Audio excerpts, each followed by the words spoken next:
Hey everyone, welcome to the AJ Man Cave Hobbies podcast. This is actually the third one, but this will be our first post. We've had a couple Yeah, rounds of this. welcome Uh, everyone. we've been talking about collecting and all the different facets of it. So today I'd like to pose a question for Alex and I to explore.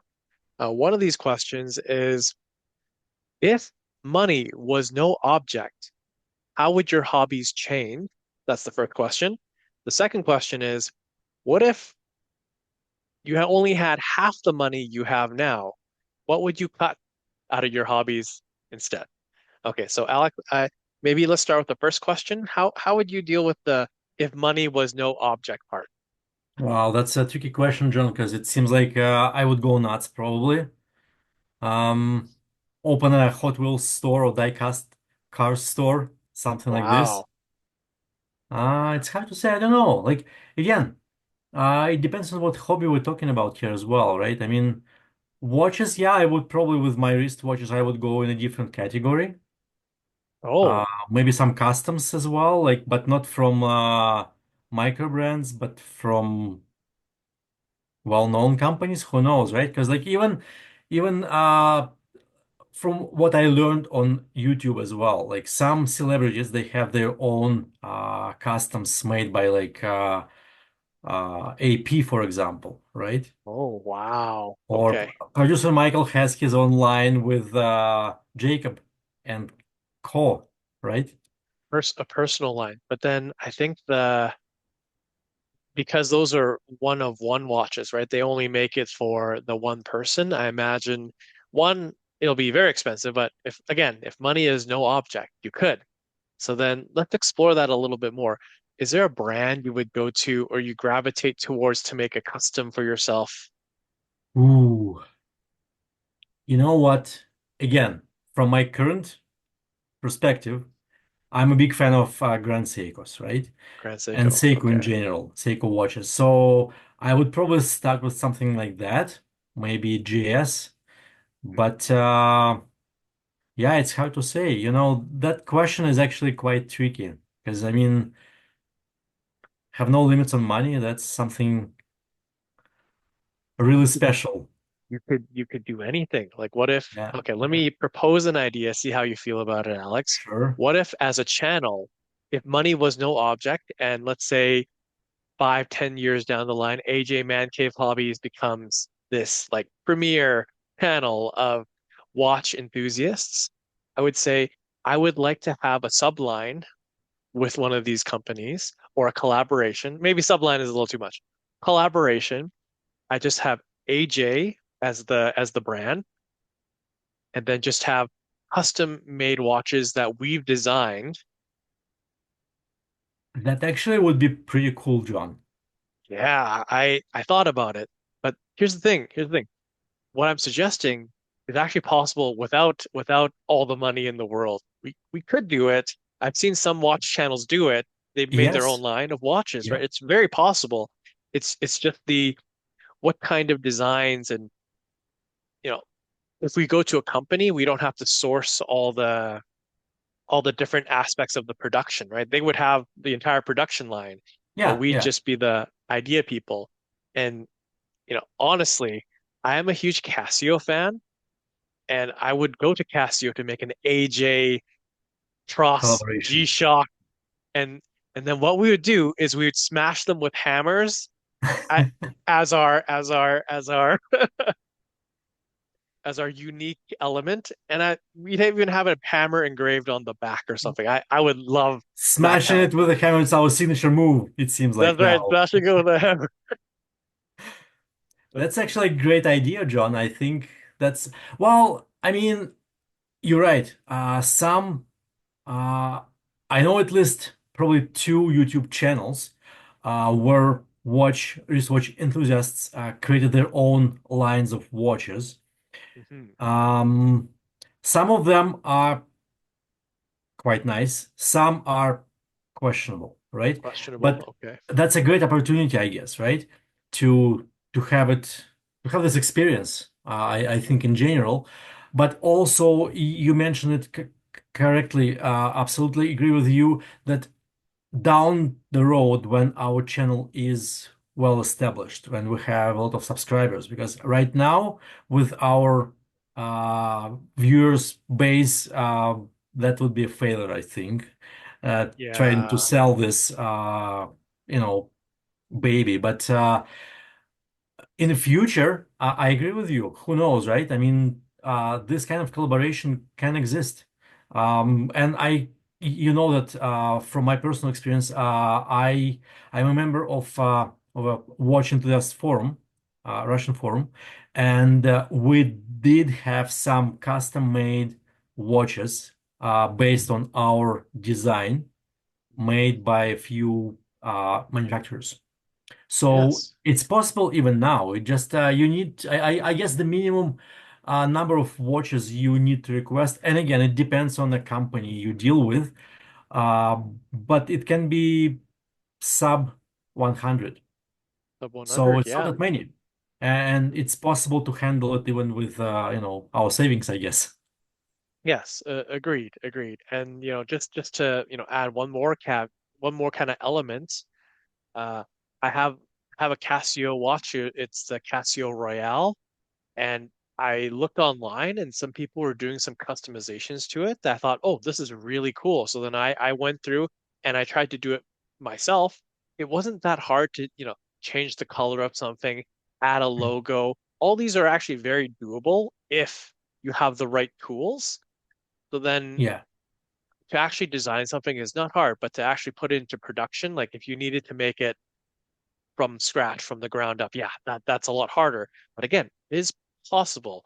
And the goal behind this question is kind of to look at what could you imagine? Like it and how would your hobby evolve? And I think it's led me to my hobby would evolve to I would want to make something for myself that is very special.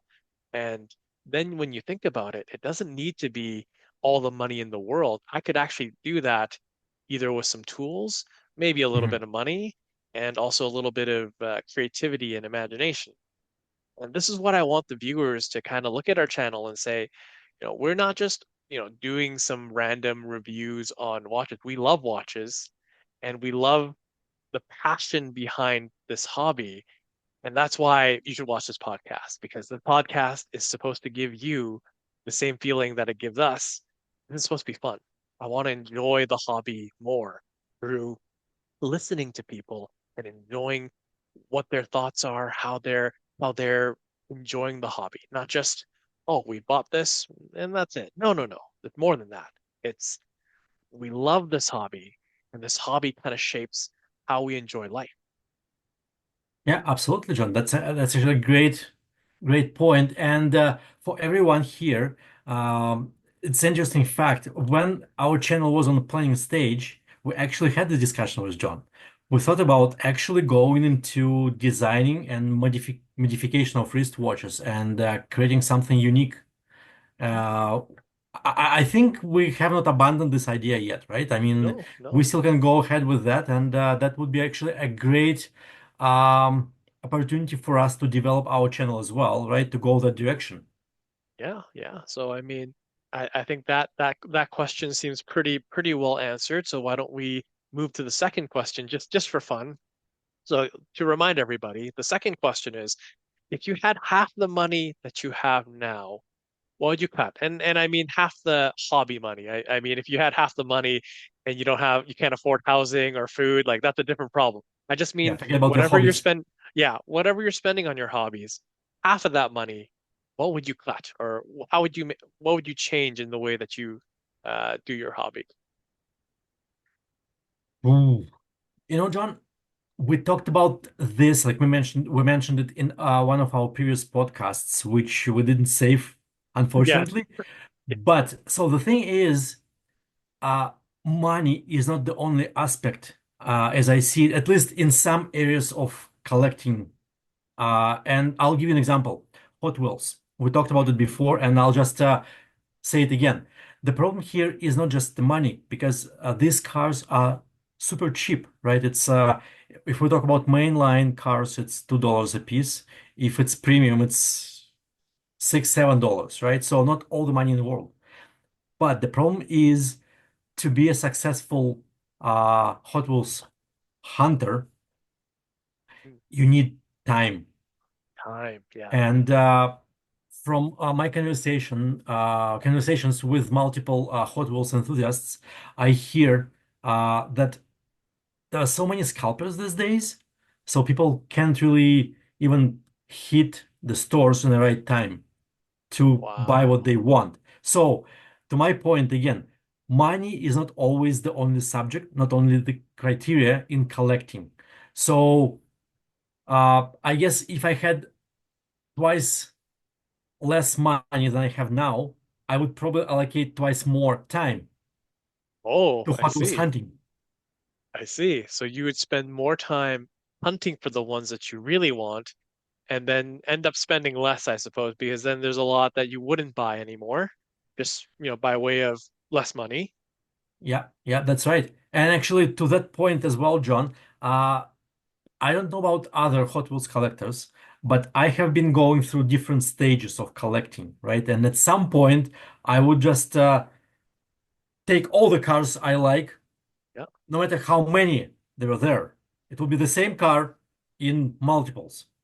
Oh, I see. But then I kind of went to the different stage when, okay, well, I don't need all those like extra cars.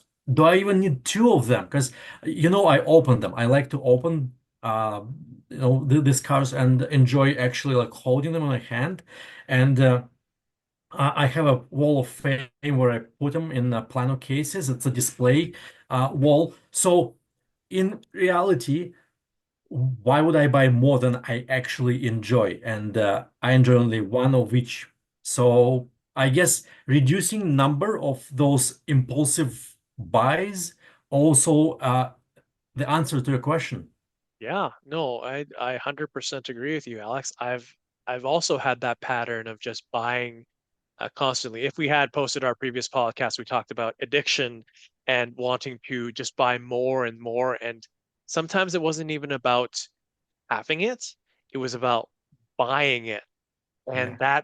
that's a huge difference Satisfy because that urge you exactly have, right? you can buy it and then just put it in a box for like years and years and never even touch it.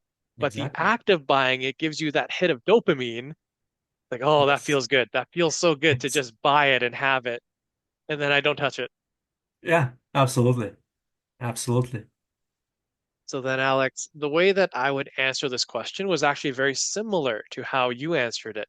I used to buy two, one to open, one to keep in the package. Maybe I'll sell it later. But then I'd realize that didn't want to sell it either. And it would just be another item taking up space. And Exactly. and when you were talking about how time is a commodity as well, space is also a commodity, That's right. That's right? right. Yes. I realize I don't have that much space to display all these things that I've bought. Very limited. Yeah. Yeah. My wife will say, "Okay, you can display it, but how are you going to display everything?" I'm like, "Oh, you're right.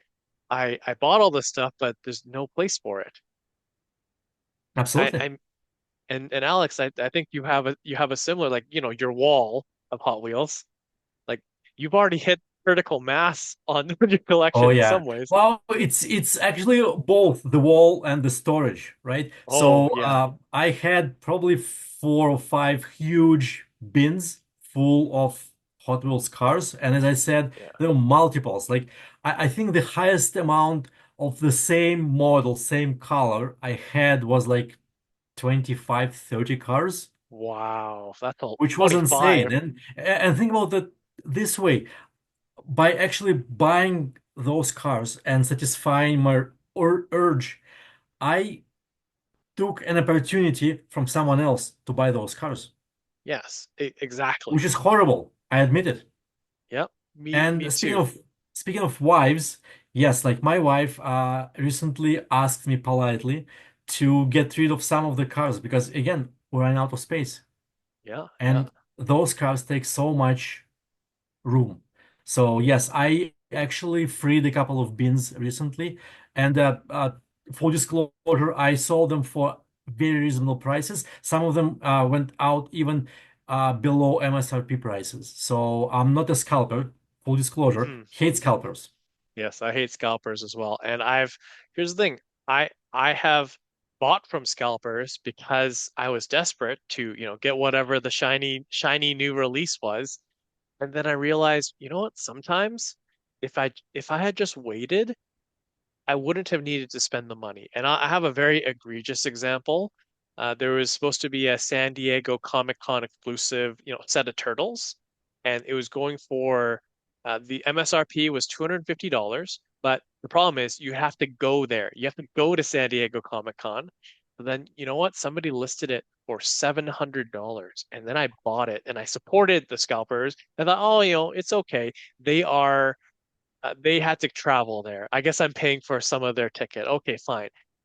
4 or 5 years later, 30, $30 a pop at GameStop. And I also bought them. I bought another set. I'm like, did I really need to spend that much money?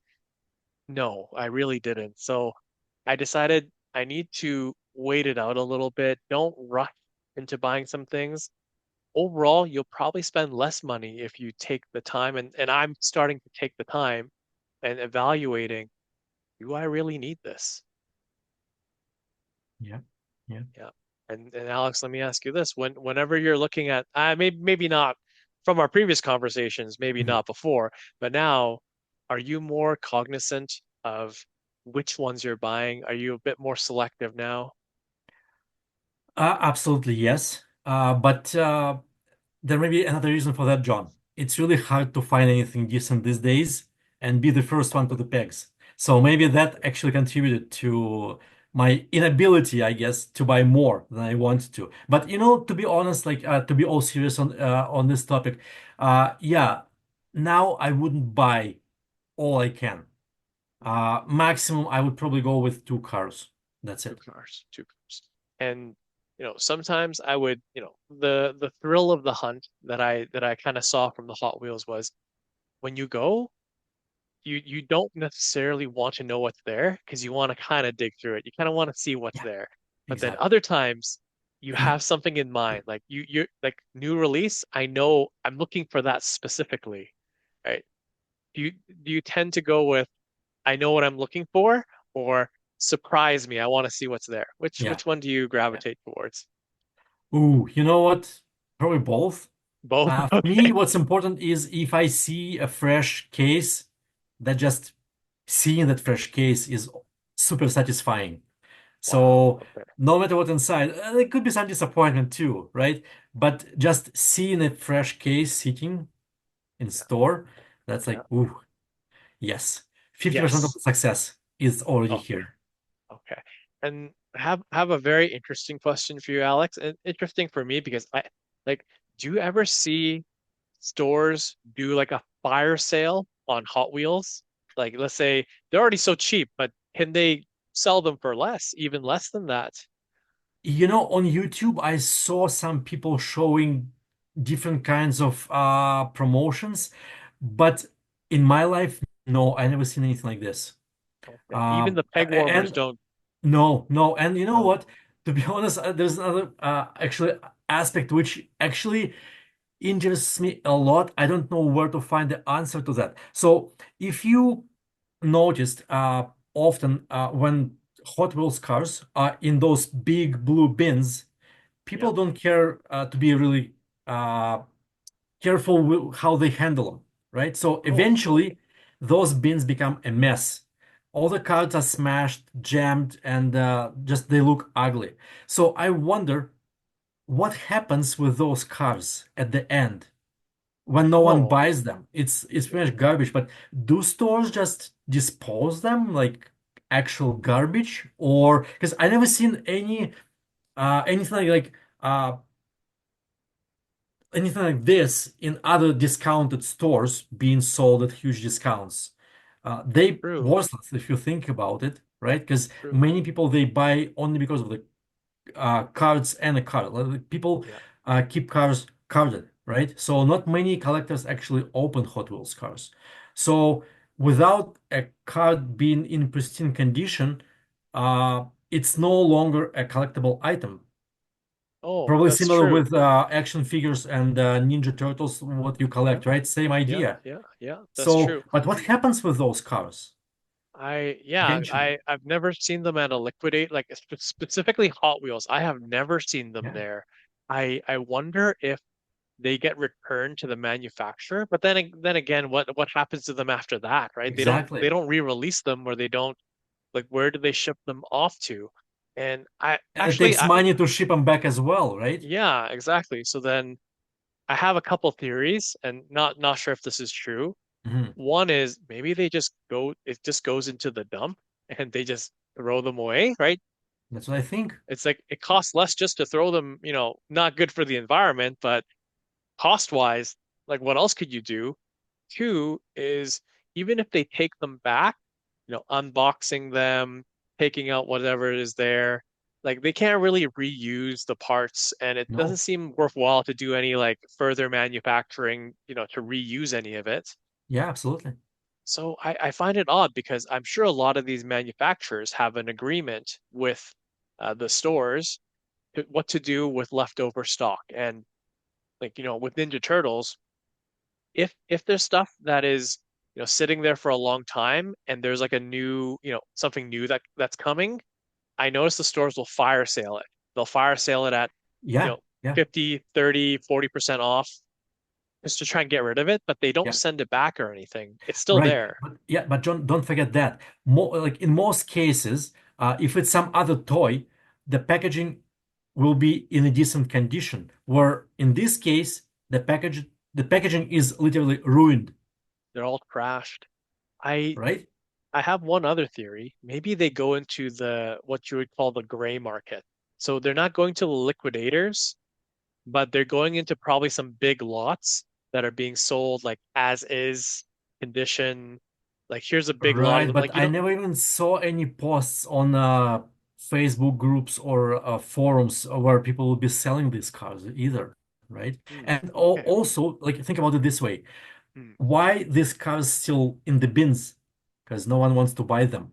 yes, that's So right. even if you buy them for a penny a piece, it would be a huge challenge for you to sell them later because no one wants these cars. Simple Yes, as that.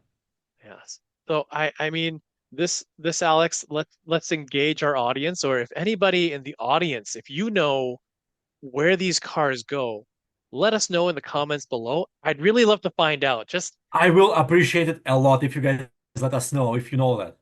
yeah, exactly. Because this might be some secret, or maybe it's not a secret. Maybe it's just not widely talked about because these are for cars that are ruined package, sitting on the shelf for a long time.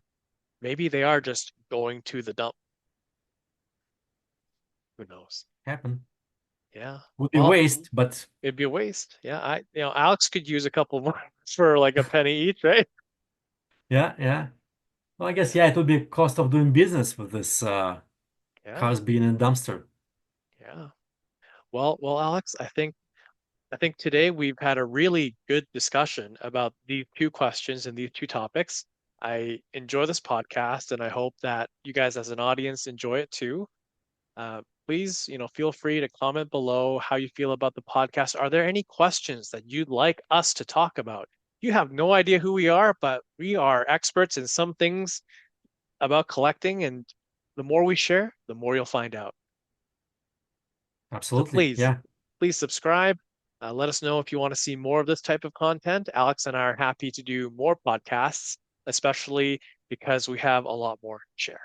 So thank you, and you guys have a great rest of your day. Enjoy what's out there. Thank you for watching, guys. See you next time.